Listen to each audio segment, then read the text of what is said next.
I would be really interested to see how Trump ends up dealing with this relative to the Olympics being in Los Angeles toward the end of his Mhm. term. And so I know we were going to talk about the comparison between what happened here this week and is ongoing, and as well what happened in LA a couple months ago. Yeah, I mean, what because this does seem for a lot of people like just optics. I mean, what it sounds like what you're saying is that it looks kind of more optics based, and with LA, it certainly, like I said, at the beginning of this, I've lived in Los Angeles for a long time. There's just a lot of like hyper. Oh, wow, it's just really bad. And the rest of us Los Angelinos are like, I mean, I'm not noticing it. It's not. So why are we doing this? Like, why are you sending Mhm. in the troops? I mean, but it seemed like it was more optics based. What is your take on that? Yeah, so to just as a little refresher on what had actually happened, so there had been ICE enforcement that had been increased because of Trump's sort of directive, right? And Yeah. so there were, for example, ICE agents basically approaching people at Home Depot, show me your papers, and arresting people, that kind of thing. And so that led to what became the riots in Los Angeles in early June. Um, what was unusual about how that was responded to is that Trump ordered the National Guard into that area of Los Angeles where the riots had been taking place against the wishes of the governor there. So Washington, D.C. is Mhm. different because D.C. Is not a state and does not sort of enjoy the state rights that other places do. But in general, a state's National Guard is ordered into a situation by their governor, not by Mhm. the president. However, the president is the sort of commanding officer of the military in general. And so, at least in this case, when he said, "That's what I want," that's what happened, and that is now being litigated as far as whether he should have been allowed to do that.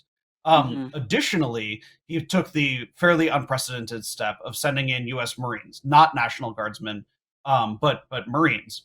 Now, I think it does get to this aesthetic question again, though, because in the time that I was in Los Angeles, and my understanding is this is pretty consistent with other journalists on the ground who spent time covering, before and after I was there as it relates to the riots, the actual riot policing was being done primarily by the Los Angeles Police Department as well as the Los Angeles Sheriff's Department.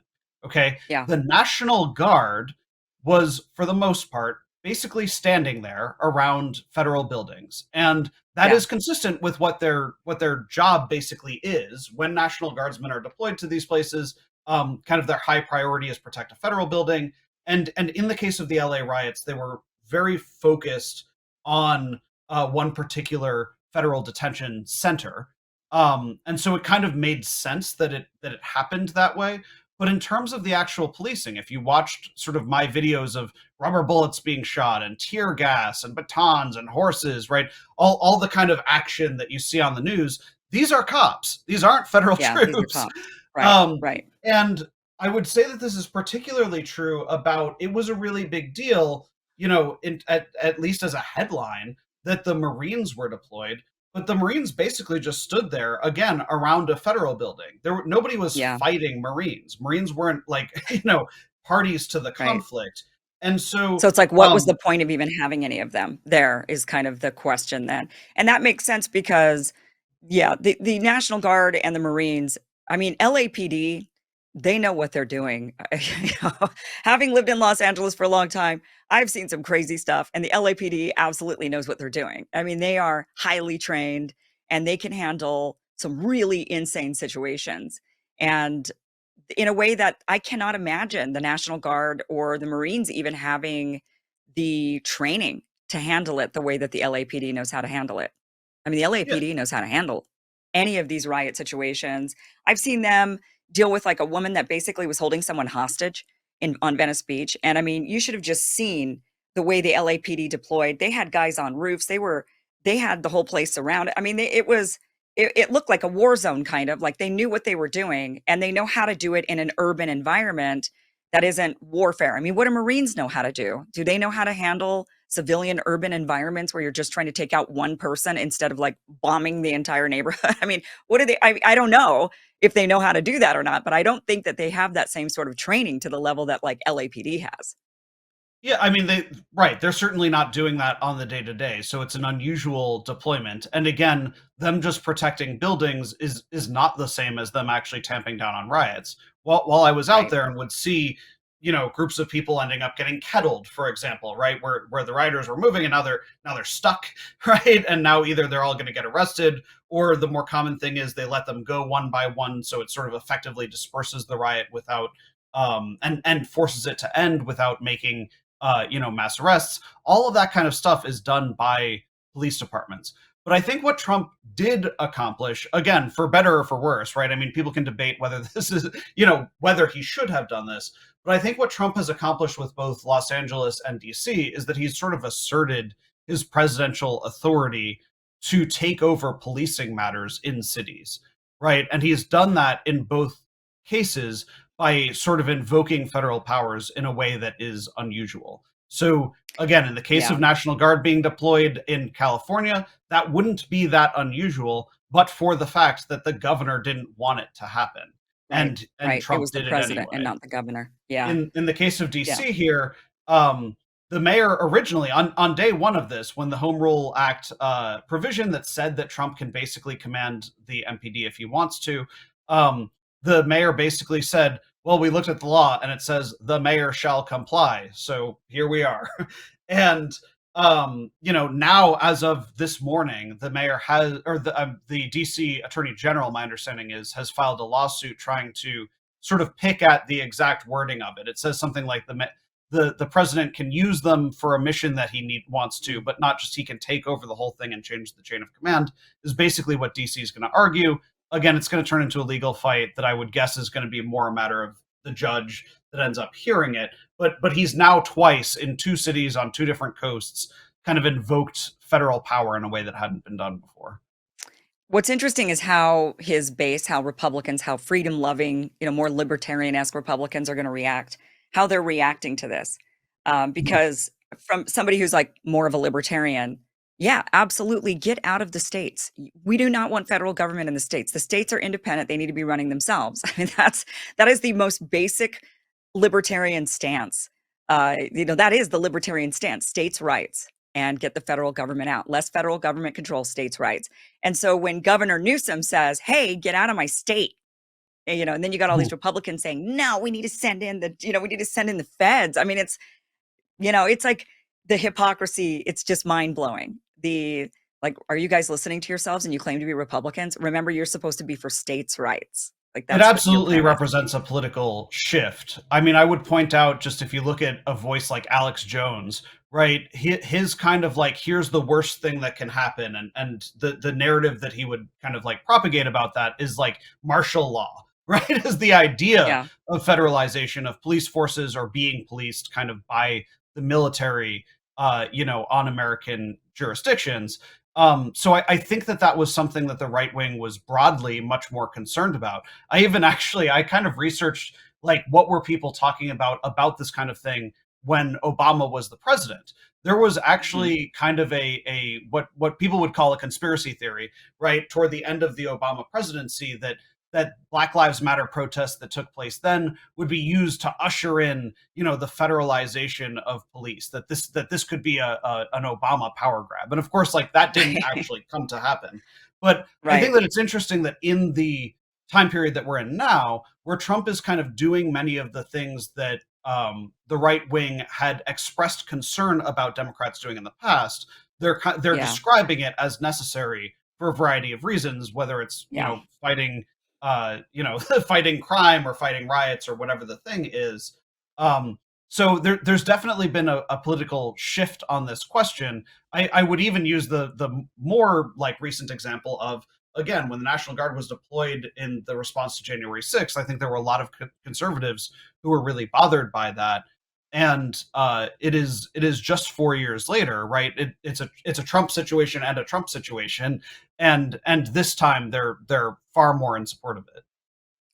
yeah, which I don't understand at all. Um, okay, so let's talk about the activism real quick. You said that there's protests. Obviously, we saw there's protests there that have been going on in DC. But and even though people say that they're really outraged by this, these protests are significantly smaller than the Yeah. protests from Trump's first term. Why do you think that is? Right. So in Trump's first term, there was almost a joke that like protesting was like brunch, that basically any given Saturday, you could look up and figure out which protest is going to draw hundreds and thousands of people. And that was pretty consistent throughout Trump's first term. Um, there is nothing about Trump's second term that I think would be less outraging to the left, to the types of people who would participate in such protests, right? Protests aren't smaller because people are less angry. So it's kind of like, what is it? Um, Yeah. I've spoken to a number of activists who were much more involved during Trump's first term and are not as much this time. And I've kind of heard a few perspectives on this. On the one hand, there's the idea that basically liberal, peaceful, free speech, but no breaking windows, and we shake hands with cops. That like that kind of the most non-confrontational. Think Women's March, putting on the pink hats, with the ears on them. That essentially that would just be effort spent doing nothing. That you're just going to be kind of clapping your hands for yourself for feeling like you're doing something, but that it's not changing much. That's one perspective I've kind of heard from the left. And then on the other hand, there's, as opposed to that kind of like liberal, very decidedly nonviolent kind of thing, that on the other hand, there's the idea of more militant protest, right? Like go out in Antifa style, black bloc, break some windows, fight some cops, that kind of thing. And a position I've heard about that, again, as compared to 2020, there's the idea that that's going to be used as the impetus for Trump to do something worse, and that would affect the exact people that they say they're fighting for. So just to put that in a more tangible perspective, that if you're going to go fight ICE agents, then that will be used as the justification to make ICE more militant, which will then hurt immigrants more so. And so they're kind of trapped in this position where it's like, damned if, damned if you do, damned if you don't. But that any style of activism, there's almost an argument that it will end up being ineffective. And so there are still groups that are out there doing these sorts of demonstrations. And whether those kinds of demonstrations are actually going to affect anything, I mean, I guess it's just who's to say. Do you think it's also just that actually more people are in support of cleaning up crime?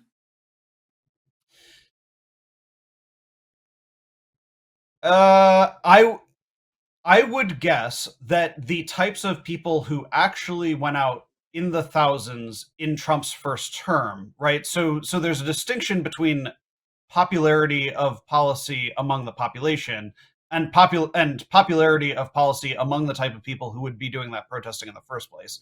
So if Right. I'm looking at this from the margin, right? If I'm looking at this in terms of shift from Trump's first term to Trump's second term, in order to believe that that what you just described as causal, oh, his policies are more popular, I would have to believe that the policies are popular among people who spent his first 4 years being mad at him.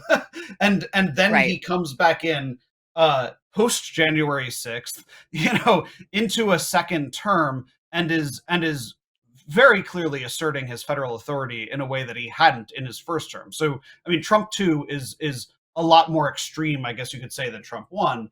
And I think Sure. for Trump's base, many of them certainly are like, this is awesome. We didn't get this stuff during the first time. But if you're someone who doesn't like Trump, it's very hard for me to imagine, someone who wore a pink hat at the Women's March in the first term saying, okay, I didn't like him then, but now that he's deploying the military in Washington, D.C., now I'm happy.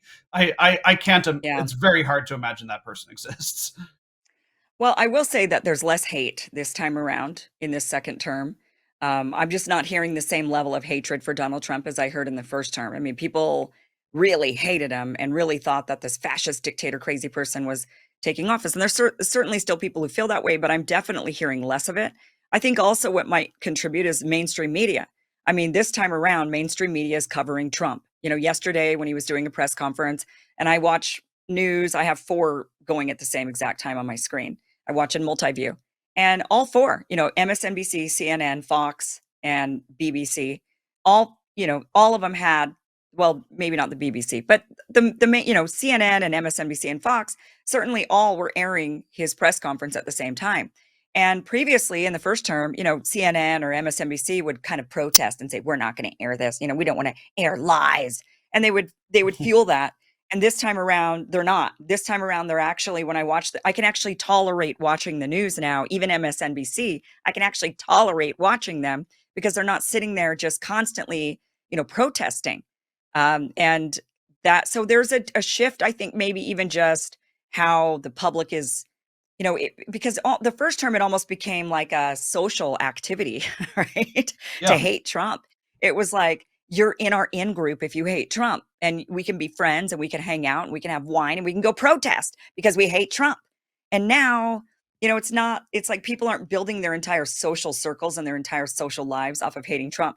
More people now are just like, oh, you like Trump? Oh, okay. Oh, well, like it's not the Mhm. same, they're no longer like exiling family members over liking Trump. They're just like, my aunt likes Trump. Oh, well, like it is what it is. But before it was like, you're not invited to Thanksgiving, you know?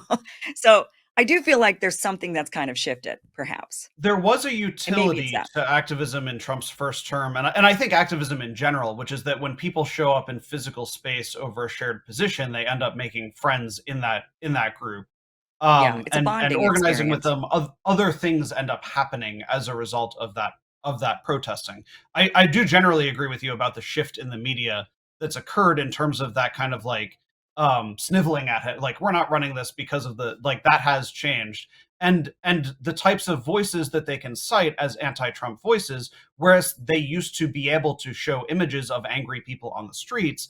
As we pointed out, that's not really happening as much anymore. The other thing I would point out is that social media has also changed, where I do think that you had a more left dominant Twitter Yeah, at one point, a place where they didn't lose all their customers based on banning Trump right at the end of his administration, right? So you had a left dominated Twitter that essentially anytime Trump did anything, you would have an inundation of Twitter explaining to you this is bad, right? This is the worst thing that's ever happened. And yeah, now Twitter is more right dominated, and the people who are the most anti-Trump consider the act of even being on X, now X, uh, to the people who now consider even being on X to be a Trump adjacent act, that X itself is right wing, have kind of almost self segregated off to Blue Sky or other right. Yeah, services now they're like on Blue that. Sky. And so I do think that almost the availability to a normal person, or I shouldn't say a normal person, the availability to the average person of finding angry left voices is more difficult. If the media is not Yeah, broadcasting their disdain for him as overtly, if social media is not as inundated with people who are against him, and then there's fewer things on the street, all of those would lead someone to not visually experience people hating Trump as much. None of yeah, those things are actually evidence that people are happier with Trump. It's just kind of like yeah, the dissent is more hidden. And again, yeah. we'll I find mean, out when I that think that when that makes sense. pops if it does. Right. Yeah, I mean, the people who hate Trump, before in my life still hate Trump. But I just will say, I just don't I think they still hate him as much as they did before, but something has changed in the hate. I mean, they're willing to tolerate now Trump supporters, whereas before they wouldn't.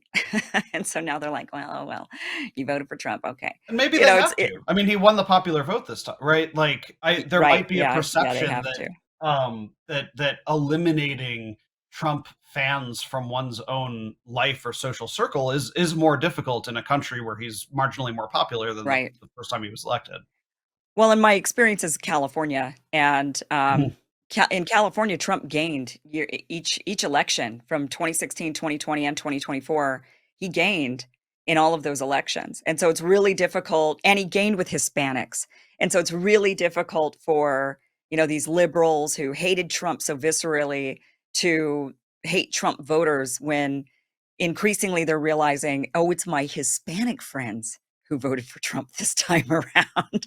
Like, "I thought I was hating him on your behalf, and now it was actually you that voted for him." I mean, so it's and then when they realize that their Hispanic friends are also in favor of deportation, of like rounding them up and deporting the people who are illegally here. A lot of Hispanics are totally pro that because they're like, I did it legally. You got to do it the way I did it. It's totally unfair that you can come here illegally when I did it legally. I mean, that's a real genuine sentiment amongst Hispanic communities in California, for example. But and in other parts of this country as well. So, but yeah, interesting. It's all interesting. So overall, I mean, your takeaway on, just kind of the overall takeaway of DC right now. Yeah, I mean, I think that I'm kind of forward looking on what is this actually going to change. At the moment, Trump is authorized for 30 days, right? That's what the law actually prescribes. So, assuming that the lawsuit does not prevent this from continuing in shorter order than that, um, it's after 30 days that the president is supposed to get the authorization of Congress in order to continue this. Again, this step has never been taken. So we're totally in uncharted waters. And Yeah, that really only applies to one of these three measures, and that's the takeover of the MPD. Nothing would stop Trump from continuing to have the FBI and other federal agencies patrolling the streets. The National Guard, theoretically, he could keep out there sort of forever in the way that he has been. So I'm really interested in seeing the longevity of this move and whether the crime statistics bear out the idea that it actually made mm, any a difference. difference. Yeah. I So mean, fair enough. If he wants to do it to DC, fair game, right? I mean, that's his city. I mean, it's the federal government city. It's supposed to be, right? It's a federal. I mean, that's what it's supposed to be. So, I mean, fine, fair enough. I mean, but going into other cities and the governors of those, of those states, that's he's going to have an interesting challenge on that front. and But that'll be the sure, do question it is in whether he DC. does it to other places. This has been something that I've been asked actually by a few people this week is so he did it in California again in sort of an unprecedented way. Now he's doing it in Yeah, DC in an unprecedented way, but which the law has a prescription for. Um, Theoretically, what stops him from saying, I've decided that New York City is too crime infested, and so I'm sending DEA and right. FBI agents to start patrolling the streets there, like that kind of move. Again, Well, it really remains to be seen. hopefully the Constitution stops them from that because we're supposed to be a federation of states with rights, and the governors are supposed to be running their own states. So my hope is the Constitution prevails because I am not in favor of federal government control over states. So because I'm more libertarian on that, I'm big on states' rights. So no, I don't want that, and I hope the Constitution prevails. Washington D.C., fine, have at it. I mean, okay, let's see how you do. And then maybe the governors of these other states would look at Washington D.C. and say, oh, it worked, so maybe we should do it in our cities.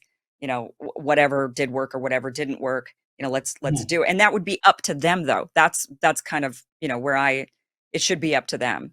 Yeah, and I want to see that question answered. Did it work at the at the end of this first 30 Yeah, we'll days? find out. See the murder rates as compared to a year prior. Like it could go down, or it could remain unaffected. And I think there's almost been this like attitude, mostly on the right, which is if you don't support this, then you support the crime.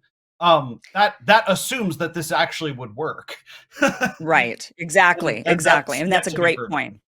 That's a great point. If it doesn't work, then how can you support it? Yeah, it's kinda like to me COVID measures, people still supporting the COVID measures, and it's like, how could you? What did they work? That Did sounds you like not get opening a new COVID? can of worms. Yeah, I know it is, but still, it's just the same logic. It's like, unless it worked, Mhm. don't champion it. Don't quit championing failure, basically, just for the sake of championing it because you want to be on a certain side or a certain narrative or you have a certain belief that's personal, whatever. But um, Ford, really fascinating.